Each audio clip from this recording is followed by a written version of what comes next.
Hi, I'm Tom Moore from the Bartitzer Lab, and in this video I just want to go over some of the nasty, up-close, dirty grappling and dirty manipulation you can do in order to allow yourself to escape or strike more effectively. So, some of the very basics. Raking. Now, raking is when you use one or more fingers to pull across the eyes or against the nose or against parts of the neck, but essentially we're dragging our hands across an environment. We're raking down, so from top to bottom, from bottom to top. So again, I can reach over and I can rake this way. I can come from behind and rake right to left or left to right. So bottom to top, here, here, or from the front. If I get into a close crash, I can start to rake upwards. Okay, I can start to drive these fingers and drag them across his face. And here, obviously, I'm not causing massive injury. I'm causing massive pain. You know, a rake is different to a gouge in that it comes across the surface of these things. It inflicts pain. Pain makes space. Space makes power. So again, these types of things are to move a person. Because often in a grapple, in a real concerted grapple, we end up in this kind of what I call the walrus position. If you watch two elephant seals fight on a beach, wham, they collapse into each other, boom, and they end up here. So their heads come out a little bit, but their torsos touch, and we end up in this position. Obviously, a savvy grappler will then work to get a superior grip and a throw, but often people end up clawing, mauling, and being nasty to each other all in this space. So it's important to get used to the different techniques of this space. So when you're raking, at least more than one finger coming from right to left, left to right, bottom to top, or top to bottom. But it's all about the motion of turning. The important thing is to not over concern yourself with the gouge. It's not a gouge. It's designed to turn a little bit. So if we're here and I rake across the face here, is to give this 4 centimeters of gap so I can smash in that hammer fist, smash in that elbow, drop the nut in. So the purpose of the rake is to move, to make space for me to attack. It is to cause pain. Many people, they just practice left to right, but also driving up. So if you come to a crash, or if he's foiled the palm heel strike, or your chin jab hasn't quite landed, you can still rake up and over. Or if you can come and get someone from behind, if you want to get here, rake back, so you get a decent crank on position, that's absolutely valid. But again, raking blows, raking manipulation is very important. A bob dummy / a real human is really great to practice on because it gives you the tactile feedback for your very strong monkey digits. But raking is pulling, twisting, turning, like so.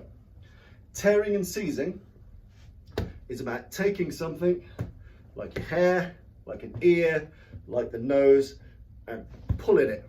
So gripping it, typically with this style grip. So you grip it and you punch it off. Again, this is about pain, this is about space. So if we end up in that walrus on the beach scenario up here, we get a bit of air, rip it outwards, but really the whole point is to get this 6 inches to smash that straight in. So we're here, we're seizing and we're ripping. It's important to get in the habit of seizing and ripping. Just grabbing it and twisting a bit won't do the business. It's not ballistic enough. So as soon as we've got this, rip it off, rip it off. And you see a lot of this in classical jiu-jitsu, in modern combatives, being able to take a lump of opponent, ear, hair, the fucking nose, whatever it is, grip it, punch it out, as if it were a real punch. Yeah, grab the hair, rip it, punch it out, as much as you possibly can, because the end isn't the means. The end isn't the pain of the ear or the pain of the hair. It's to get this fucker, once we're in the walrus position, to shift just a little bit, so I can hit him with Susie Q. I can pull out a weapon and do him. Okay, so you've got your raking, which again, up close from the sides, from the back, from the front, is all about facial manipulation and pain to get him to move. Same with gripping and tearing. Make sure you do it ballistically. Grab a lump of something, punch it off, and then exploit the gap. If you don't exploit the gap between grabbing the ear and ripping it, you might as well not have done it, because it won't hurt him enough to stop him. You need that immediate millisecond of, ah, fuck, to give you this little motorway, to smash him with something. Okay, when we look at gouging, I have a lot of problem with how modern people look at gouging.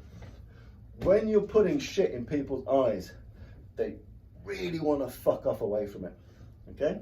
And you see a lot of people that focus on front gouges, and they focus on not securing the head. They're just driving the thumbs in, whether they're on top or on the side or underneath or from the front. They're just getting thumbs or fingers into these eyes. The problem is, if he's got even a centimetre of space, he's going to move back and the gouge is no longer effective. The gouge is only as good as the penetration of the fingers into that eye. So a main thing for me on the gouge, once you end up in this elephant seal position, make sure you've got some surety against him launching back, because he will do so with all of his might and vigour, because he will not want to lose an eye. So again, from the front, making sure I've locked his head in, then I drive, because there's nowhere for him to go. So the gouge is then effective. He's filled with fear, pain, and very soon proper injury. And I've not lost the power of the gauge. There's no point trying to push off and pray that this is going to work. You need to come in, secure him in some way. Grab his jacket, grab the back of his head, grab his hair, whether you're on top, underneath, or to the side. You need to secure that head and secure that body. So when you do drive in, he's got nowhere to go and it's reached maximum effectiveness. And again, for this, sometimes it's about the end to itself, the gouge taking the eye. Sometimes it's just this, but you want him to move. You know, in reality, even if I lock him in and I start to gouge this in, it'll use every ounce of his strength, which will now be superhuman, because he'll be on that adrenaline rocket fuel to turn his head somewhere else, which is fine. If he turns his head somewhere else, he's given me that 6 inches I need to ballistically turn his computer off with a punch, with a slap, with a headbutt. You know, he's allowed me to do that. If I don't lock him into the gouge, there's a good chance he'll escape, and then we're reset, then we're at 0. So once you're in this elephant seal position, whether from the side, from the front, whether it's on top of you, whatever, secure and gouge. If he can't move out of the way, you've successfully completed the gouge. If he does move out of the way, make sure you use that millisecond to exploit the gap and strike him with something solid to do him in. Okay? Biting is relatively simple. When you bite, it's important to nip and rip, nip and rip, nip and rip. You won't, people think if they bite really strong, if they bite really long, then that's going to cause the damage. In reality, once you're up close, it's getting their little nips and ripping it out, ripping it out, ripping it out. It's multiple repeated small sharp bits of trauma. So again, this fucker moves a little bit and then you can hit him, and then you can hit him.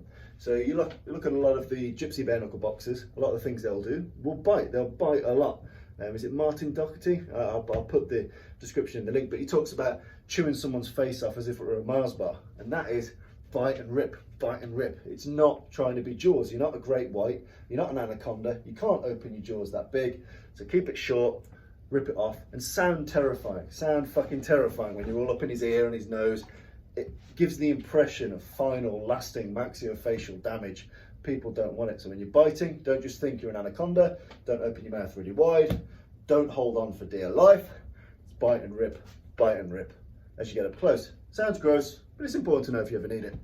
And then finally there's masking. Now masking is like the nice little brother of raking. Okay, so you're raking, you grab someone, you rake them across, rake them up the front. Masking is where you take under the nose or at the top of the forehead, we lock it in and we mask it back. So again, we're being ballistic with it. But again, we're essentially a bit like a face hugger. You're coming onto his face, he's got no chance, you've covered his mouth, you've got his nose, and you're tipping his head back, and we're pulling him back. You want to drop the back of his dome on the floor. So when you're masking, it's not just about choking someone or pulling some away. We want to be ballistic, so we're coming in, this is a strike into itself. We're pulling the head back, we're dropping down. So we're masking and then we're smashing. So again, just some elements of super close-up, what I would call kazushi, off balancing in advance of a strike or a throw, which has proper damage to it. You've got raking, left, right, up, down. You've got gripping and tearing, making sure that's ballistic. You've got gouging, making sure that you don't give options to retreat. You know, he's got a duty to retreat and I want to take that, I want to revoke that duty from him. He will not retreat, or if he does retreat, it's just to give me that space to firing something proper. We've got biting, nip and rip, nice and easy, be scary, be aggressive. And masking, if we ever need to grab a lump of face and tip it over. From the front, we can even just treat it like a face hugger. You know, we're straighting on him and we're just pushing his chin over his ass. But traditionally, masking is done from behind, hitting, grabbing, typically under the nose, pulling back and drop him. So there's some of the things you can do once you end up in that aforementioned elephant seal position, chest to chest smash. This is where the maul happens.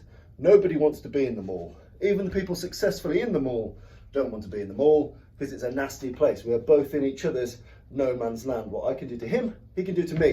And if I start doing it to him, that might switch his smart monkey brain on for him to do it back. So if I start to go for the eyes, he might start to go for the eyes. No one wants to fucking be here. So if you are here, you want to do the nasty thing first, but the real end game is to get that fucker to just give you a little bit of space so you can do something, which means you no longer end up being the stupid fucker in the elephant seal position, being too close for comfort. Hope you find that interesting. Give it a play.